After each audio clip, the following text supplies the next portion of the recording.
Hello, hello. This is Crystal from Crystal Clear ESL. You are joining us today for 5 keys to transitioning from employee to freelancer. I'm so excited to be welcoming Yvette Temple from Destined to Shine. Welcome, Yvette. Good morning. Good morning. How are you? I'm so well. Thank you for asking. I'm really excited to learn more about how people can go from those contracted ESL roles seamlessly and with the least amount of effort to succeed as freelance tutors. And I think that you're a bit of an expert on this. So why don't we start off by learning a little bit more about your background, Yvette? Okay, no problem. My background is in education. I have been teaching for 28 years in both elementary and middle school here in South Florida. And I've always had a number of ESL students in my classroom, so always had to implement strategies and tips and techniques to help them be successful in class, whether they were just coming into the country or they were here for some time and then were already about to exit the program or the course. Right. So where did the company Destined to Shine and your work as a teacherpreneur coach come in? That came out of my desire to, well, let me back up. In the beginning, when I felt like I wanted to do more in education, year 8, I think it was, I was like, you know what? I want to do something different. So I started thinking about what can I do outside of the classroom. A lot of things like corporate trainer came up, and I was like, I don't know what a Sigma 6 is. So, I still don't know. I still don't know, and I don't want to go back to school to find out. So it was always during some type of pivotal moment in my career where I wanted to do something different, and I didn't know what it was. And as I got closer to retirement, my 30-year mark, I was like, girl, you got to come up with a plan. You need a plan because you can't do this until you're 65. It's not going to happen. And I went to the panorama we're experiencing. It's kind of expediting the process. So about 5.5 years ago, I really had to do a deep dive and think about all of my experiences as an educator, the problems that I was having as an educator, and what were my areas of expertise. I love training. I love mentoring other teachers. I love sharing ideas and helping teachers to become their best selves in the classroom and outside of the classroom. So that's kind of how Destined to Shine happened, right in the midst of all of the strikes and walkouts and things that were happening here in the United States. Wow. It's quite a pivotal moment to shift. Yeah. Amazing. So let's then start talking about how to transition. And I'm sure that you've heard of and probably tout having a niche. So do you think that a freelance teacher, when starting out in particular, needs a niche?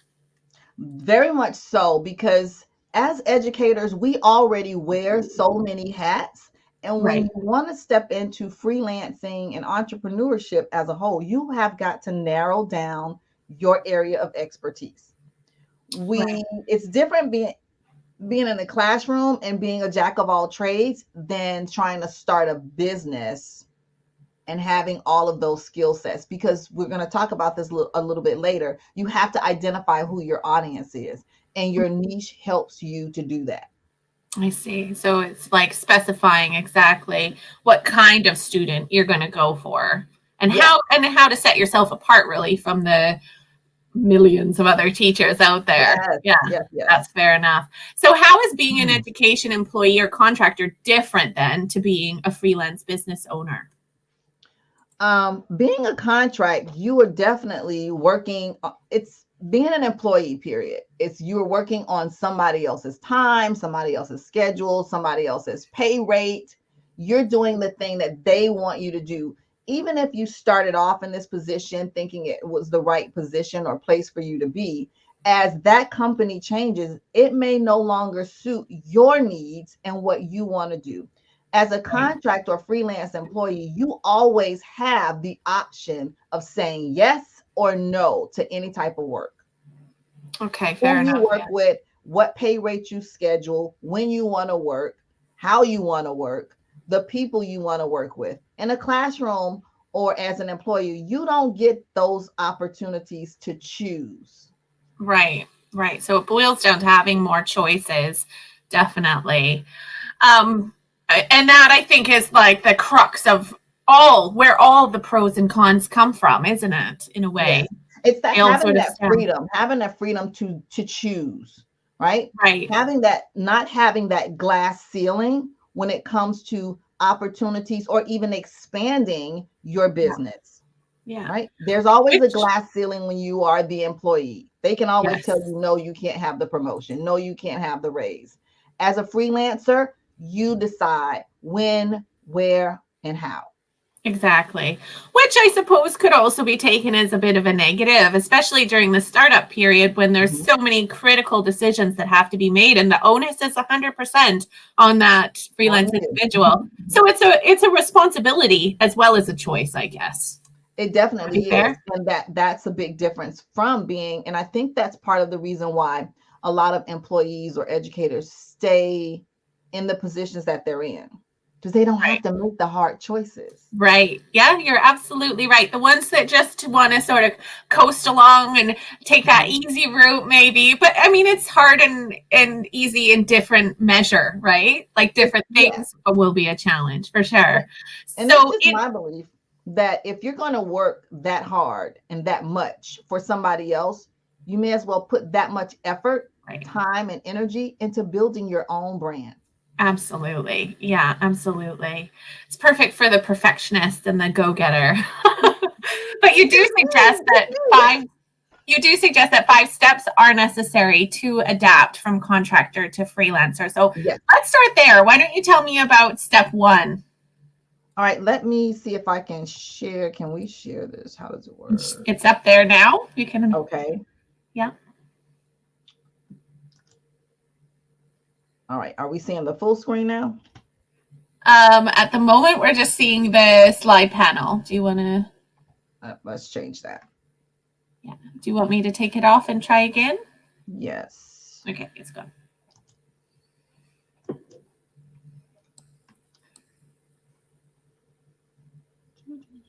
No, I can't see.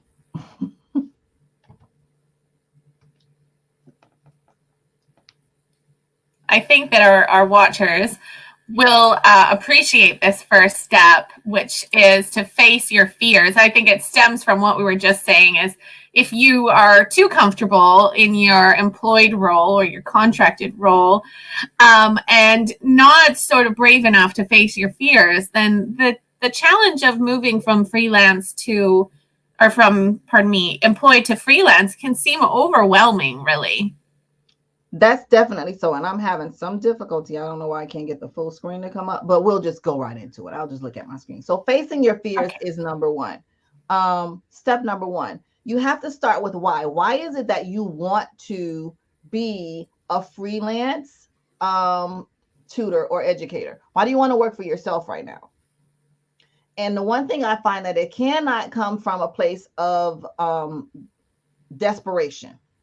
Okay. Your why has to be bigger than the problems that you're having. The thing has to be about serving other people, making an impact, and definitely not about the money. And we'll talk about that later. So start with why. Why is it that you want to take this step? Why do you want to do this right now? And what is the impact that you want to make? Why is that important? Right. That's down to the bare bones of your why. Yeah, amazing. And actually, I've just had a light bulb moment there, Yvette, because I'm thinking about this conversation from a personal perspective, which isn't to do with freelance teaching, but with starting up Crystal Clear ESL. And when I started it, my why was very self-indulgent in a way, because it was focusing on repairing financial shifts within our family.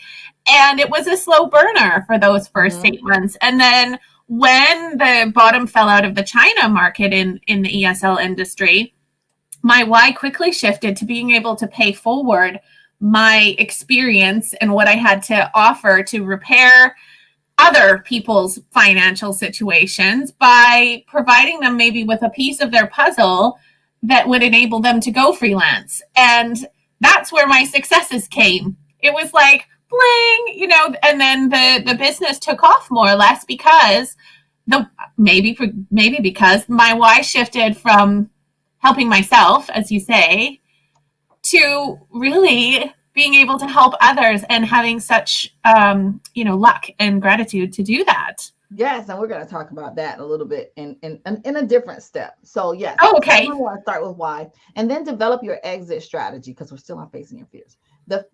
The exit strategy is what's going to help push you out there. Once you have an exit strategy from Contractor, being an employee. Yes. All right. So from being an employee, you need to develop an exit strategy. Like, what are the things you need to have in place? What is the timeline that you want to go full-time in your business? Have an exit strategy and start working that plan so that you can accomplish it within the deadline or the timelines that you set. And then finally, when facing your fears, be prepared, as kind of what Crystal said, to step out of your comfort zone, because being an entrepreneur, running a full-time business, it's going to make you uncomfortable, and you have to get used to being uncomfortable in your new role as an entrepreneur or freelancer. So good.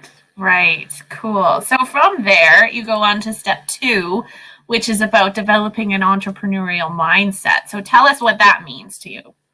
That means first, it's a several. There, each step has several components. So I'm just going to hit on a few. So developing an entrepreneurial mindset means, number one, your niche. We talked about that a few minutes ago. Find your sweet spot. What is that thing that makes your heart sing? You want to get up every day and do that thing, but it has to serve others. You want to serve others. You want to solve a problem that other people are having. And it's the thing that you can do with your eyes closed without thinking about it. It brings you joy and happiness every day. Find that sweet spot, right? In that sweet spot, you have to, as educators, know your worth. A lot of places, teachers are underpaid, overworked. You have to understand the value that you're bringing and then charge that amount. And not below it.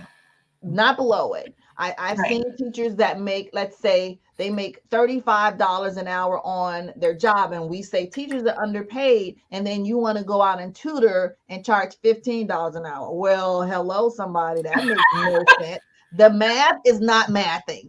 Okay, you're $35 an hour on your day job. Why would you go out here as the CEO of a company and charge 15? Know your worth and charge that. I mean, I've heard so many times, but Yvette, I can work in my pajamas, and my company, I outsource for curriculum, so there's no prep or, whatever. Absolutely nothing to do with your knowledge. I call them your keys. It's your knowledge, your expertise, your years of experience, and your skill set. That's what you are charging for. People are getting inside your brain, and they're taking bits and pieces of all of the knowledge and skills that you have. And you can't say, oh, it's only worth 2 cents. No, it's not. Or you would not be trying to start a business. You would still want to be an employee and get. It's about perceived value too. They're paying you. Yeah, it's about perceived value too, isn't it? And making people aware that you are worth that much because of what you provide. In pajamas or in a 3-piece suit. Yeah, exactly. I'm sorry. It is what it is. Yeah. All right. So be prepared also as an entrepreneur with the entrepreneurial mindset to invest in your business. Whether it's new equipment you need, new softwares you need to upload and sell your resources or your programs. Coaching or mentoring, whatever it is, be prepared to invest in your business. And that means you're going to have to invest time as well. It takes time to build a profitable, impactful business. Right. Especially as a freelancer, because you have to definitely get out here and market yourself. Oh, for sure. It's not going to happen just, at the click of a button. I heard a quote the other day. I'm not sure who it was from, but that it takes 5 years to build an overnight success. And I heard that years ago. And that's why it was 2016 when I said, okay, if it's 5 to 7 years, girl, you have to get started now. Yeah. You need to get started now. So when you reach year 30, 5 years, 7 years, whatever it was at the time, down the road, your business has already gone through a lot of trial and error. And I can tell you right now, year number 3 was rough. I was ready to quit. Oh, wow. I called my mom crying. I was like, I don't want to do it anymore. She was like, you can't stop. Look at me. I'm a grown woman calling my mom about my job. Hard though. You don't have any you don't have any motivation except for yourself and your own goals. So, yeah. And she said to me then, she said, you can't quit because teachers need you. People need you out here. You can't stop now. And that was like 2019. And then the bottom fell out. Oh, gosh. And now 2020. Went from bad to worse. Happening with educators. Like, so even then when I wanted to give up, you have to be prepared to invest in your business. And like the last tip in this step is to embrace positivity. That means have a positive support system around you and abundance. You have to know that you deserve everything that you want in your business to happen. Whether you start with the small beginnings where you may have only one client. That was me. The first course I put out there, I think 2 people signed up and I was like, okay, they bought it. I know. I still remember the names of my very first subscribers because we had a date night over it. My husband and I were celebrating. So never despise small beginnings. You're not, what we see on social media is not how it really starts. For the majority of people that started their business, you may start with one client. You may start with none. You have to just keep going. Because I can tell you the first thing I put out there, it did not go anywhere. And I was working my tail off for that. But embrace positivity and embrace abundance. And as you keep going through these steps in your business, as you keep moving forward, you will see that those small beginnings start to multiply. Yeah. Which sort of leads us to your third key, which has to do with the big one, productivity. Yeah. So tell us more about that. That was actually the first course I put out that nobody bought. Oh, really? It was productivity training. Oh my gosh. Because I felt like everybody needs to know this. If you're going to be a business owner and you're a working mom and you have kids and you're a wife and now you want to start a business, you have to know how to be productive so that you can be successful in all of those areas of your life. So the first thing, of course, is to start with SMART goals, right? Start with SMART goals. Be very specific. They have to be measurable. They can be attainable. And I think I changed the R from relatable to, oh gosh, I forget, but let's go with relatable. And then time bound. You, again, set a time frame, a timeline. June 2022, I'm leaving a job. I'm going full time in my business. Done. Yeah. Done.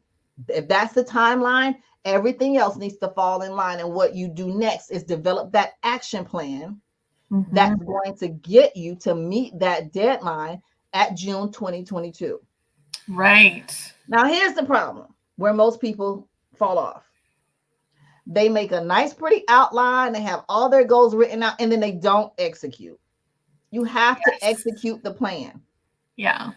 Writing it all nice and neat in all of our little beautiful notebooks and all in your little softwares and whatever you type all your things in, your Google Drive, and it looks great, but it's not going to mean a thing if you don't execute.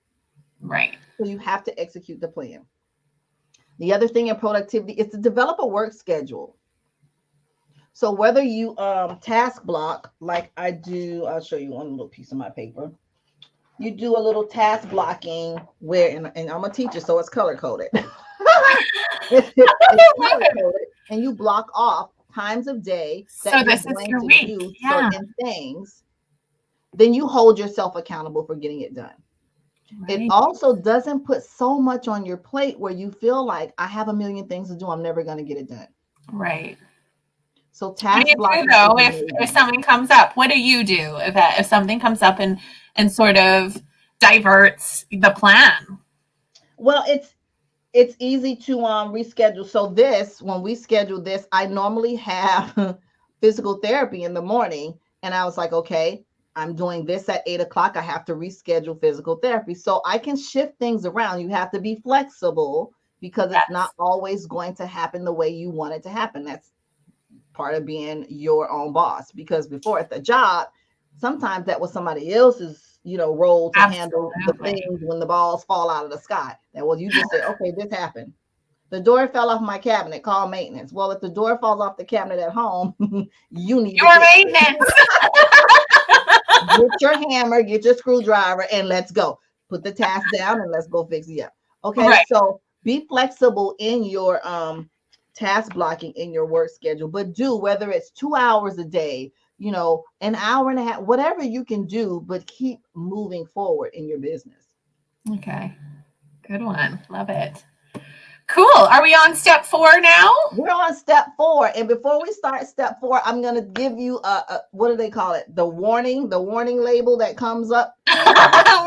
Yeah, trigger warning.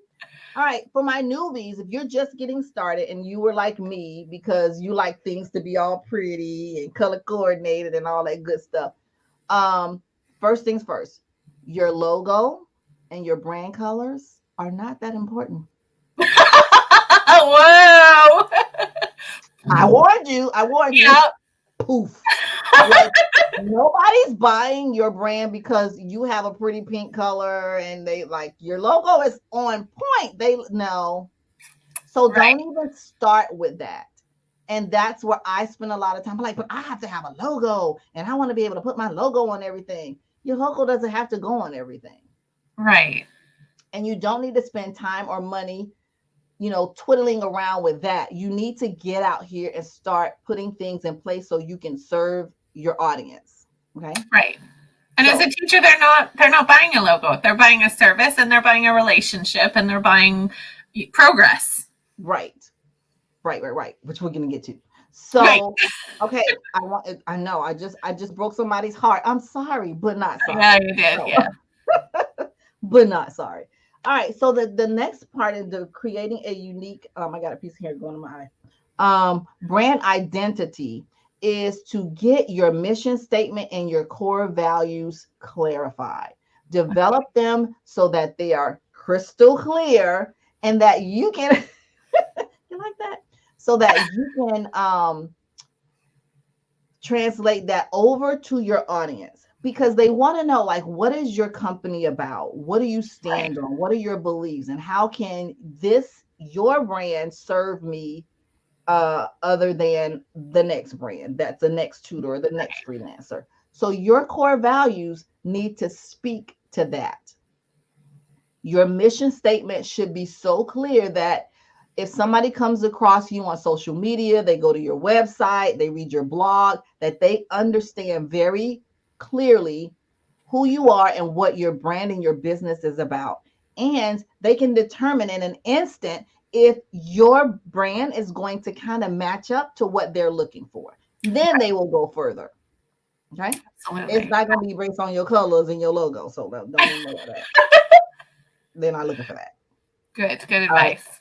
And then finally, when you're wanting to create a unique brand identity, develop your brand story. One of the first things you heard Crystal say to me was, how did Destined to Shine come to be? It came out of a need that I had that I also found that other teachers across the country had as well. They were Right. looking for a way to either supplement their teacher salary or replace their teacher salary altogether. And that's how Destined to Shine came about. So I help teachers create online businesses where they can serve in their purpose and still make the money that they need to either supplement or replace their income, and be ready to share your story, share your brand story. Share the beginning when nobody brought my productivity class and I worked my tail off to create that thing.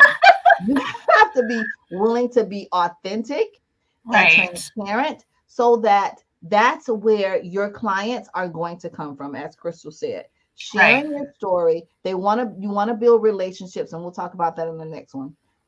Build relationships with people as they come into your community. Right. Because they can identify and connect with you. Exactly. For sure. Yeah.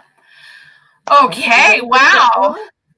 Yeah. Step 5. Are you ready? Focus on providing value. And this is where building the relationships really matter, right? Yeah. You're clear on your mission statement and your core values. Now you have to be that much clear on who it is you want to serve. Who are your target clients, your ideal clients, your target audience? Who are they? You need to know who they are. If you're talking about ESL students, you can break that down into very specific categories as well. Do you want kids that are just coming from another country? They need to learn English from the very beginning. Are they at a different level, however they say it in your country or your district? You need to know, like, who are the clients you want to serve. I have a friend that she's working now in our district with ESL students that are about to graduate. So they have to meet graduation requirements. Is that the audience you want to work with? Or are you working with the ones that are just coming in learning English? So know who your ideal client is and what their needs are. If this is your area of expertise, then that's where you want to focus all of the things. Yes. So does that mean turning away clients that don't fit that bill? Yes. Yeah. And it's going to hurt because it's going to feel like it hurts, but it's not. And it's what's going to happen is when you are serving in your purpose, the right clients are going to come to you. If you start just taking on any and everybody because you can do it, then you start veering off into another area that does not align with your core values or your mission. They don't align with your brand. And creating more work for yourself too. If it's different to your specialization or your niche, you're having to plan, prepare, recruit, advertise for a whole different audience. When that was probably not the audience you wanted in the first place. That's why the first bullet point here is so important, to know who your ideal client is so that you are marketing and targeting those people specifically. Yes, a lot of people are going to come to you for maybe different things, and you can do it. Right. But should you do it? Keep this in mind. Exactly. All money ain't good money. Stay focused. I hear you. I think that's great advice. So build relationships and a community so people know that you are the go-to expert in your field.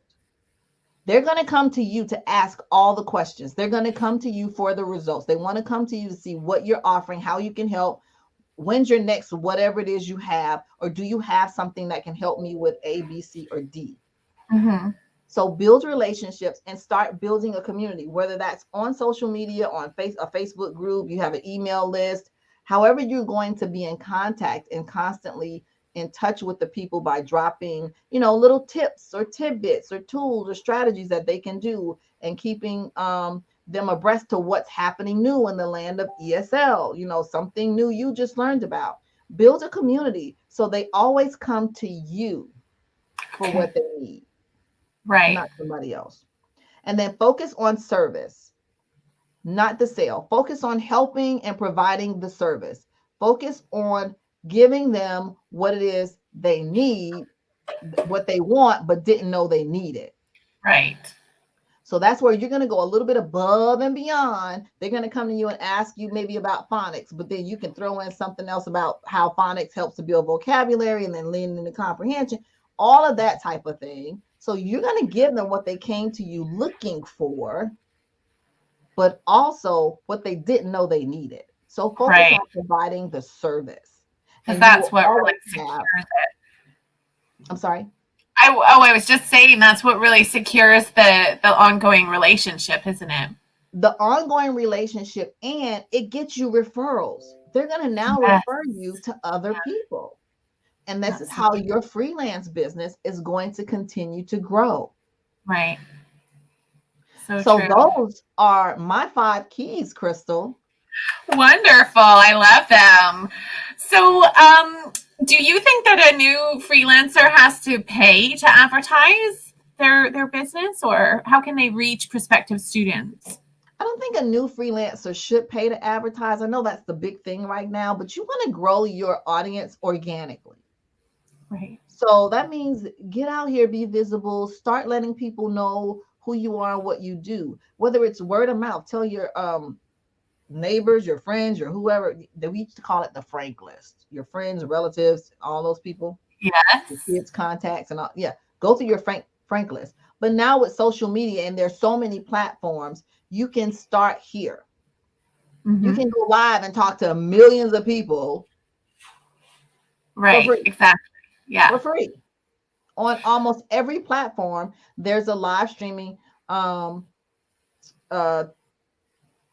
accessibility. I'm losing my words. Right. You can go live. You can go live on almost every platform. And if you can't, you can record a short video and put it up there. So why am I pushing video? Because people connect with people. People buy from people. They don't buy from your pretty colors and your logo. They want to connect with you, especially as a freelancer. If you're offering a service where you're going to be working with their child, they want to get to know you, not just your pretty picture or in your logo. So you're going to have to come on screen, go live, and do some videos and start getting yourself out there. Be seen and heard. It is important to be seen and heard. I think you're right, because no matter what personality type you are, you won't appeal to everyone, but you will appeal to some. I had a teacher that I was proposing for a student who had an intro video, and she's young and lively and really engaging and dynamic. And I thought she was going to be a sure thing to onboard that student. And the parent was like, we prefer someone a little more serious and older. Oh. So, it can totally go either way. Yeah. What do you think about the adage that you should give more away for free? Like, I don't know, tutorials or group classes, and then expect people to contact you for a paid service. Do you think that works? I think it works to a certain extent, and it depends on what you're doing. So I've used that strategy before, and it works. I did a free 5-day challenge that produced a 5-figure launch. So it does work, and it just depends on if your if your complete funnel, if your funnel is built where you can support all of the things you're giving away. Yeah. Communicating, like the building relationship parts, that where you can support them along the way, but don't start off giving everything away for free. You still at some point need to make an offer, because as my business coach used to say, you don't want to become the free place. You don't want to become the place where everybody just comes for free stuff. So giving something away for free is fine, but you still need to soon after make an offer. I don't care if it's a low cost offer, whatever it is you're offering, but you need to make an offer. Something to secure the deal, definitely. Mm-hmm. Okay, so Yvette, if people want to learn more about your services as a coach, how could they find you? Ooh, let's see. Let me see if I can let's see if this one will work. I have a Facebook group. I'm going to try that one. Okay, here we go. Well, it looks weird, but that's what we're going to go with. All right, so my Facebook group is called the Teacherpreneurs Lounge on Facebook for educators that are starting or want to grow or scale their business. And my website is there, where I'm going to be revamping the website. So I would suggest you either follow me there on in the lounge on Facebook. So you can check out the website, but like I said, it's in the process of being revamped. I'm also giving you guys that are watching us live or will catch the replay a checklist that will help you through those 5 steps that I went through, right? And when you download this checklist this month, well, no, this month is over. Next month, I'm going to be checking in with you through email to see how well you're doing on your checklist. Like, what have you accomplished? Like, how far along are you? What things are you still stuck on and need support with? So you want to download the checklist and have it in hand, because you're going to get a little bit of extra support with that checklist. Amazing. Thank you so much, Yvette. That's a really great resource. And I think that everyone will definitely benefit from connecting with you personally and, you know, learning from your expertise. So thank you for joining us today and for sharing all of this information. It was just thanks for having me. My pleasure. And please, I will be putting Yvette's details to link up with her in the thread under this video and in the group. So feel free to connect with her those ways as well. And thanks for joining us today, everybody. Thanks, guys. All right. See you soon. Bye. Have a great day.